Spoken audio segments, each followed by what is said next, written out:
45-ാം chess ഒളിമ്പ്യാഡിൽ കളിച്ച the most attacking game. അപ്പോൾ ഈ ഗെയിമിൽ വൈറ്റ് കളിക്കുന്ന അനാഹി അലക്സാണ്ടർ എന്നുള്ള പ്ലെയറാണ്, ബ്ലാക്ക് കളിക്കുന്ന ഗുൾനാർ മമ്മദോവയാണ്. ഇതൊരു സൂപ്പർ അറ്റാക്കിംഗ് ഗെയിമാണ്. നമ്മളിവിടെ ബ്ലാക്ക് സൈഡിൽ നിന്നാണ് കാണാൻ പോണത്. ഇവിടെ വൈറ്റ് കളിക്കുന്ന അനാഹി അലക്സാണ്ടർ കളിക്കുന്നത് പോണിനെ E4 വെച്ച് കളി തുടങ്ങുന്നു. ഗുൾനാർ തുടങ്ങുന്നത് പോൺ E5 ആണ്. Night F3, night C6, bishop C4, night F6. അപ്പോൾ ഇറ്റാലിയൻ ഗെയിമിൻ്റെ 2 നൈറ്റ് ഡിഫൻസ് ആണ്. ഇവിടെ നേരെ തന്നെ വൈറ്റ് പ്ലെയർ നൈറ്റ് G5 കളിച്ചിട്ട് ഈ ഒരു F7 പോണിലേക്ക് ബിഷപ്പും നൈറ്റും വെച്ച് അറ്റാക്കാണ്. ഇപ്പോൾ ഇവിടുത്തെ മെയിൻ ലൈൻ D5 കളിച്ച് ഈ ബിഷപ്പിനെ ഓടിക്കുക എന്നുള്ളതാണ്. ഇവിടെ പോൺ വെച്ച് പോണിന് കിട്ടുന്നു. ഇവിടുത്തെ മെയിൻ മൂവ് നൈറ്റ് A5 കളിച്ച് ഈ ബിഷപ്പിനെ അറ്റാക്ക് ചെയ്യുക എന്നുള്ളതാണ്. അപ്പോൾ ഇത് ആദ്യമായിട്ട് കാണുന്നവർക്ക് ഉണ്ടാവാവുന്ന ഒരു ചോദ്യം, നൈറ്റ് വെച്ച് ഈ പോണിനെ എടുത്തുകൂടെ? അങ്ങനെ എടുത്താൽ കുറച്ച് കോംപ്ലിക്കേഷൻസിലേക്ക് പോകും. ആദ്യം തന്നെ ഈ ഒരു നൈറ്റ് എക്സ് F7 ഉണ്ട്. അപ്പോൾ ക്യൂനിലേക്ക് റൂക്കിൽ ഒരേ സമയം അറ്റാക്കാണ്. ഇനി നൈറ്റിനെ അങ്ങ് എടുത്തു കഴിഞ്ഞാലോ ഒരുപാട് അറ്റാക്കിംഗ് ത്രെഡ്സ് വരും. ക്യൂൻ F3 ചെക്ക് വരും. ഈ ബിഷപ്പും നൈറ്റും ഈ കിങ്ങിലേക്കും അറ്റാക്കാണ്. അപ്പോൾ ഇതിനെ രക്ഷിക്കാൻ വേണ്ടി കിങ്ങിന് ഇങ്ങോട്ടൊക്കെ വരുന്നതും വലിയ കാര്യമൊന്നുമില്ല. നൈറ്റ് C3 വരും. അപ്പോൾ ഈ പൊസിഷൻ കംപ്ലീറ്റ്ലി വൈറ്റിന് ഭയങ്കര സ്ട്രോങ് അറ്റാക്ക് ആയിപ്പോവും. അപ്പോൾ അതുകൊണ്ടാണ് ഇതിലേക്കൊന്നും പോകാതെ പോണിനെ എടുക്കാതെ നൈറ്റ് A5 കളിക്കുന്നു, ബിഷപ്പ് B5 ചെക്ക് കളിക്കുന്നു, C6 കളിക്കുന്നു, പോൺ വെച്ച് പോണിനെ വെട്ടുന്നു, പോൺ വെച്ച് തിരികെ വെട്ടുന്നു. ഇതാണ് ഇതിൻ്റെ മെയിൻ ലൈൻ. അപ്പോൾ ഇവിടെ ഈ ഒരു ബിഷപ്പ് മാറുന്നതിന് പകരം വൈറ്റ് ഒരു ട്രിക്കി മൂവ് കളിക്കുകയാണ്. ക്യൂനെ F3 കളിക്കുന്നു.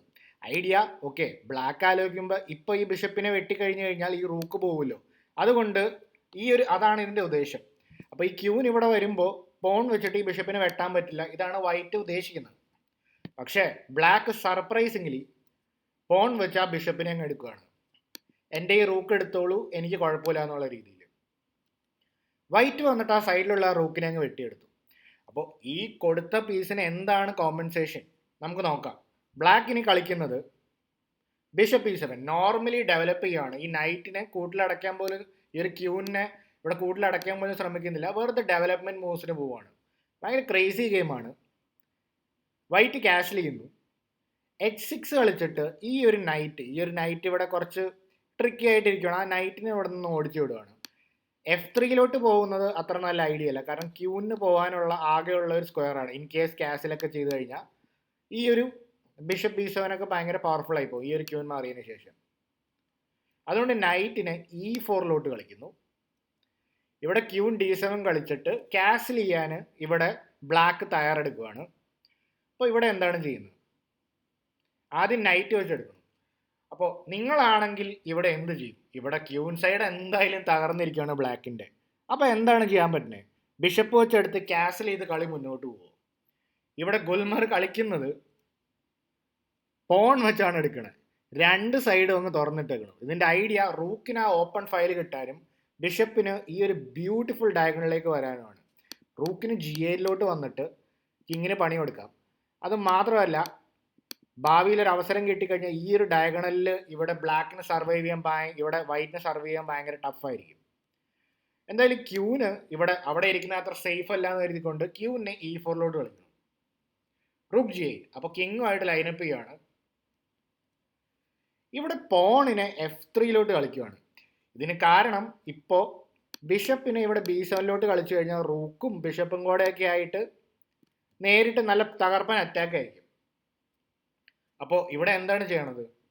പോൺ F3 കളിച്ചിട്ട് ആ ഒരു ഡയഗണൽ വീക്കാക്കാനാണ്, ആ ഡയഗണലുള്ള അറ്റാക്കിംഗ് പോസിബിലിറ്റീസ് അവോയ്ഡ് ചെയ്യാനാണ് F3 എന്നുള്ളത്.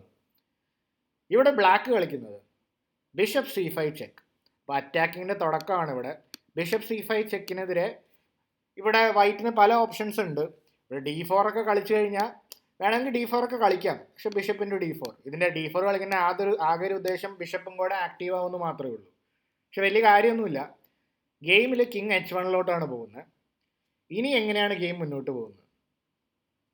Rook takes G2. ഗെയിമിലെ ആദ്യത്തെ സാക്രിഫൈസും ഏറ്റവും ആദ്യം ഇവിടെ റൂക്കിനെ കൊടുത്തെങ്കിലും ഇനിയുള്ള സാക്രിഫൈസുകളുടെ മാലപ്പടക്കം പോലെ വരുന്നത്. അപ്പോൾ റൂക്കിനെ ഇവിടെ G2 കളിക്കുന്നു. Rook takes G2. വൈറ്റ് എന്താണ് ഇവിടെ ചെയ്യാൻ പറ്റുക? വൈറ്റ് ഗെയിമിൽ ക്യൂൻ H4 കളിക്കുന്നു. ക്യൂൻ ഇവിടെ കിങ് വെച്ച് റൂക്കിനെ എടുത്താൽ എന്ത് സംഭവിക്കും? Queen H3 check. പ്രത്യേകം ശ്രദ്ധിക്കണം, ഇതൊരു സാക്രിഫൈസ് ഒന്നുമല്ല. ഇവിടെ ബിഷപ്പ് ഇവിടെ ക്യൂവിനെ ഗാർഡ് ചെയ്യുന്നുണ്ട്, ചെക്കാണ്. കിങ്ങിന് ഇങ്ങോട്ട് വരാൻ പറ്റില്ല ബിഷപ്പ് ഉള്ളതുകൊണ്ട്. കിങ് മാറിക്കഴിഞ്ഞാൽ ദാ വീണു, ചെക്ക് മേറ്റ് ആയി. ഇവിടെ ഒന്നും തന്നെ ചെയ്യാനില്ല, ഗെയിം ഓവറായി.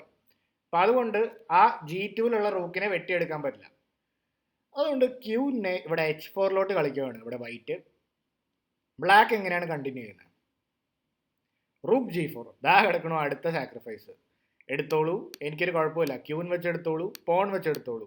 ക്യൂൻ വെച്ചെടുത്തു കഴിഞ്ഞാലും പോൺ വെച്ചെടുത്തു കഴിഞ്ഞാലും ഇവിടുത്തെ 2 ബിഷപ്പുകളുടെ പവറാണ് ഇവിടെ നമ്മൾ കാണാൻ പോകുന്നത്. ഗെയിമിൽ ഇത് രണ്ടിനും പോകുന്നില്ല.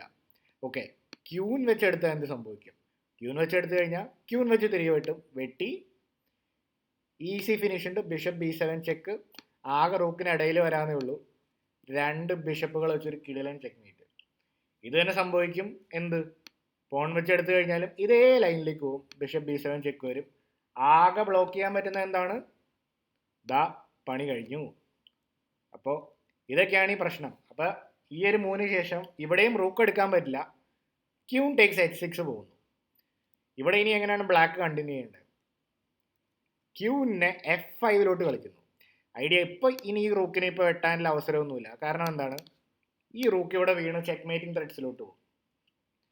അപ്പോൾ ഓക്കെ, ഇപ്പോൾ ഇവിടെ വൈറ്റ് പ്രത്യേകിച്ചൊന്നും കളിക്കാനില്ല. D4 കളിച്ചിട്ട് ഈ ഒരു പോൺ സാക്രിഫൈസ് ചെയ്തിട്ടാണെങ്കിലും ബിഷപ്പിനെ ഓപ്പൺ ആക്കാമെന്നാണ് ഇവിടെ വൈറ്റിൻ്റെ ഐഡിയ. പക്ഷേ ജസ്റ്റ് ബിഷപ്പ് B7, ഈ ബിഷപ്പ് ഒന്നും എനിക്ക് പ്രശ്നമല്ല. എനിക്കിവിടെ ചെക്ക് മേറ്റിംഗ് ത്രെഡ്സ് മതി, ഞാൻ ഇങ്ങനെ ചെക്ക് മേറ്റ് ചെയ്തോളാം എന്നാണ് ഇവിടെ ബ്ലാക്ക് പ്രത്യാശിക്കുന്നത്. അപ്പോൾ എന്താണ് ഇവിടെ ചെയ്യാൻ പറ്റുക? ബിഷപ്പിനൊക്കെ എടുക്കാൻ പോയാൽ ഭയങ്കര ഡേഞ്ചറസ് ആണ്.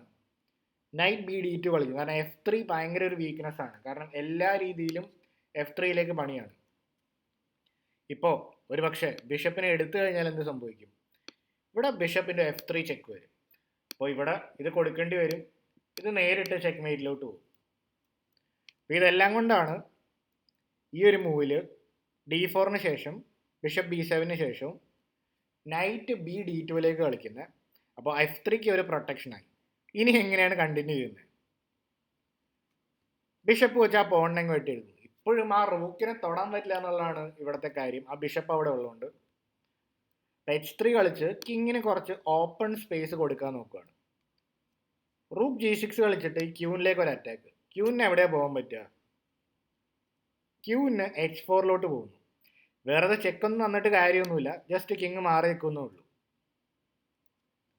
ക്യൂൻ വെച്ചിട്ട് ഒരു പോണിനെ വെട്ടിയെടുത്തു. Queen take C2. അപ്പോൾ ഓരോരോ പീസുകളായിട്ട് ഇങ്ങനെ വീണുകൊണ്ടിരിക്കുക. അപ്പോൾ വൈറ്റിന് ഡിഫെൻഡ് ചെയ്തുകൊണ്ടിരിക്കാന്നേ ഉള്ളൂ. കാരണം ഇവിടുത്തെ ഏറ്റവും പവർഫുൾ ആയിട്ടുള്ളത് ഈ ബിഷപ്പും ഈ റൂക്കും ഇതാണ് ഇവിടുത്തെ എല്ലാ അറ്റാക്കും രചിക്കുന്നത്.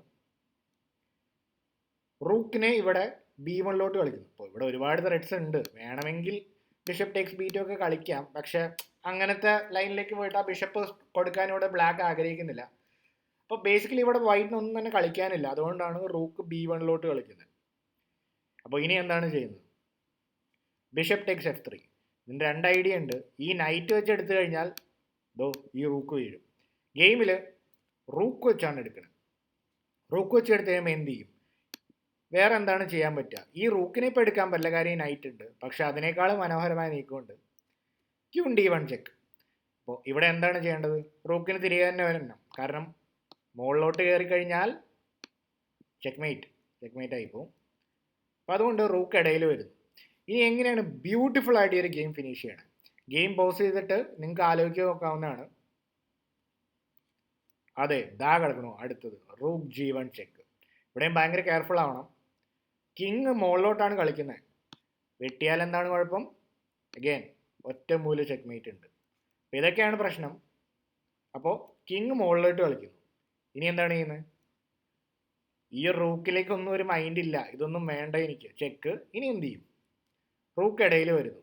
ഓക്കെ, ഇങ്ങനെ കൊടുത്തിട്ടാണെങ്കിലും കുറച്ച് നേരം കണ്ടിന്യൂ ചെയ്യാന്നുള്ള രീതിയിൽ. പക്ഷെ ഒരു കാര്യമില്ല, അതങ്ങ് കളിക്കുന്നു. ബിഷപ്പ് വെച്ചിട്ട് റൂക്കിനെ എടുക്കുന്നു. ഇനിയിപ്പോൾ എന്ത് ചെയ്യും?